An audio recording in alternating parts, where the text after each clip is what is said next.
একটা বাস্তব সত্যি কথা কি জানো তো বন্ধু, আইন কিন্তু কারুর কিনা চাকর নয়, আইন কিন্তু আইনের পথেই চলবে। তার একটা বাস্তব উদাহরণ আজকে দেখে নিন, এই ভিডিওটা একটুখানি দেখুন কিভাবে কাতরাচ্ছে পরিবারের লোকজন, তার মায়েরা। नर्मदापुरम के सिवनी मालवा के बराक खड़ में गौ तस्करी के आरोप के बाद हुई नाजिर अहमद की मौत के मामले में एडीजे न्यायालय सिवनी मालवा ने ऐतिहासिक फैसला सुनाया है।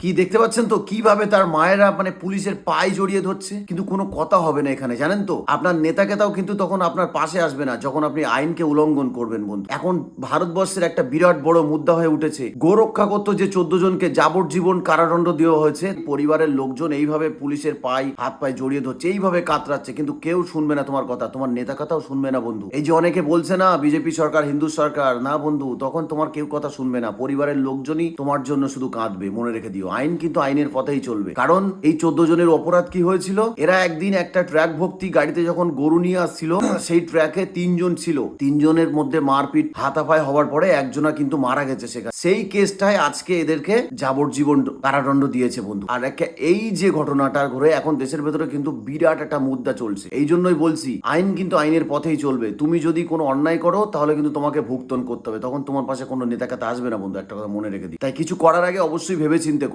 যে তোমার পরিবার আছে বন্ধু, এটা কিন্তু তোমার মাথায় রাখতেই হবে যে তোমার পেছনে তোমার পরিবার আছে, আজকে ছোট থেকে বড় করেছে তোমার বাবা মা, তাদের প্রতি কিন্তু তোমার একটা দায়িত্ব আছে ভীষণ বড়, এটা মাথায় রেখে দিতে হবে তোমার। অনেকে আবার এটা বলছে যে যে আদালতের জজ দিয়েছে তিনি একজন মুসলিম, তো তার উপরে কি অ্যাকশন নেবে পারবে? তোমার ক্ষমতা আছে? সে মুসলিম হোক আর সে হিন্দু হোক, তার ওখানে ধর্ম আসবে না বন্ধু, তার ভেতরে শিক্ষা আছে বলে সে সেই যোগ্যতার জায়গায় বসে আছে, এটা তোমার মাথায় রাখতে হবে। তুমি হিন্দু মুসলিম ওখানে চলবে না বন্ধু, মনে রেখে দিও।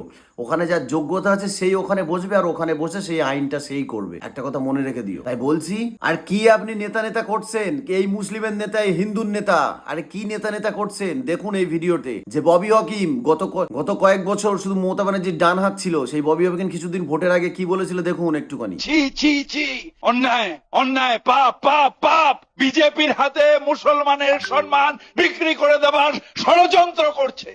এই ববি হাকিম মমতা ব্যানার্জির এক সময় ডান হাত ছিল, সেই ভোটের আগে এইসব কথাগুলো, এত সুন্দর সুন্দর কথা, ওরে বাবা, মুসলিমদের একদম ঠেকা নিয়ে রেখেছে সেই ববি হাকিম বিজেপির। এখানে দেখুন, এবার এই ফটোটা দেখুন বন্ধু, কি দেখতে পাচ্ছেন এখানে কাকে দেখা যাচ্ছে? সেই ববি হাকিম। এইসব নেতা কেতাদেরকে ভরসা করবেন না, একদম মাথায় রেখে দেবেন। নেতা কেতারা শুধুমাত্র এই দলে ডাকলে এদের, ও দলে ডাকলে এদের, যে ক্ষমতায় থাকবে সে তার। তাই বলছি বন্ধু, নেতা কেতার পেছনে না ঘুরে শিক্ষার পেছনে ঘুরুন, শিক্ষার আলো জ্বালান নিজের ভিতরে, তবে ভবিষ্যতে কাজ হবে, একটা কথা মনে রেখে দেবেন। এই যে ববি হাকিমকে দেখছেন, এরকম আরো অনেক নেতা আছে যারা শুধুমাত্র ক্ষমতার কথা বললেই আজ তোমার কাল তার, এই কথা মনে। যাই হোক, ধন্যবাদ তোমাদের সবাইকে। আজকে একটুখানি আলোচনার কথা ছিল। আর আমরা একটা বিশেষ করে আগামী কাল আমরা ক্রিকেট লিগ শুরু করছি, তার জন্য হয়তোবা কালকে আমি ভিডিও নিয়ে আসতেও না পারি, দেখা যাক কতদূর কি হয়। আর তোমরা অনেকেই ক্রিকেট খেলতে ভালোবাসে আমি জানি, ভারতবর্ষে এখন বিশ্বকাপ চলছে, কিন্তু ভারতবর্ষে আজকে একটি কথা বলতে এটা আমাদের জন্য খুবই খারাপ যে 140 কোটি মানুষ ভারতবর্ষে থাকার পরেও আমরা একটা ফুটবল টিম তৈরি করতে পারলাম না। কিন্তু ফুটবলের জন্য আমাদের ভারতবর্ষকে যদি লড়াই করে কেউ নিয়ে যায় এমন জায়গায়, সেটা হচ্ছে আমাদের সুনীল ছেত্রী। সত্যি বারবার মানুষকে বুঝিয়েছে যে আমাদের দেশ ফুটবলে কতটা পিছিয়ে, আমাদেরকে আসুন সাপোর্ট করুন, কিন্তু মানুষ সেসব কথায় গুরুত্ব দেয় না, সেসব কথায় সত্যি গুরুত্ব দেয় না। কারণ কয়েকদিন আগে আমরা দেখেছিলাম যে ভারতবর্ষে মেসি এসেছে, আর সেই মেসি আসাতে মানুষ কিভাবে তার সাথে সেলফি তুলতে গিয়ে কথা বলতে গিয়ে ঝাঁপিয়ে পড়েছিল। মানুষ হাজার হাজার টাকা দিয়ে টিকিট কেটে তাদেরকে দেখতে যাচ্ছিল। আজ সুনীল ছেত্রীও কিন্তু কম যায় না, মেসি রোনাল্ডো ছেড়েও, ঠিক আছে, তবুও আমাদের ভারতবর্ষে তার ভ্যালু শুধুমাত্র 0। যাই হোক, ধন্যবাদ তোমাদের সবারকে। এইগুলো আমাদের বোঝার অনেক দরকার আছে বন্ধু, সত্যি কথা। আমরা একটা ক্রিকেট লিগ আগামীকাল শুরু করছি, এটা আমাদের গ্রামেরই একটা ক্রিকেট লিগ। সকলে যদি, আমি জানি না আমার দেগঙ্গার মানুষজন কতজন জানে, কিন্তু আমরা ছোট করে প্রথম বর্ষ থেকে এই সবে শুরু করলাম সিপিএল, অর্থাৎ 84 প্রিমিয়াম লিগ। এরপরে আমরা চেষ্টা বড় করে চালানোর, এই প্রথমবার শুরু করলাম ছোট্ট করে, ভবিষ্যতে আবার চেষ্টা করব এটা বড় করে করার জন্য। আর ফুটবলের দিকেও আমাদের কিন্তু এখানে গ্রামে একটা বিশেষ বড় একটা ফুটবলের আয়োজন করা হয়, 16 দলীয় ফুটবল টুর্নামেন্ট, যেটি তোমরা আমার ফেসবুক পেজে অলরেডি দেখতে পাবে।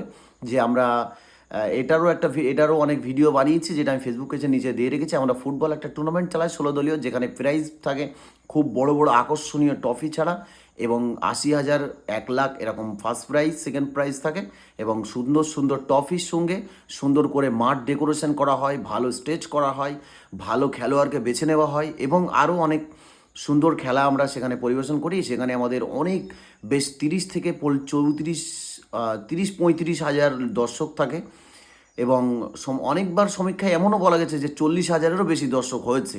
এখানে আমাদের মাঠে খেলা দেখতে অনেকেই ভালোবাসে, কারণ এখানে বড় মাঠ হওয়ার সঙ্গে সঙ্গে মানুষের জন্য বসার সুন্দর গ্যালারি ব্যবস্থা করা আছে। আর এই সিপিএলটা সেই মাঠেই হতে চলেছে বন্ধু, তো চাইলে তোমরা আসতে পারো। আর আজকের আলোচনা এতটুকুই, কাল আবার কথা হচ্ছে। সকলে ভালো থাকবেন, ধন্যবাদ তোমাদের সবাইকে।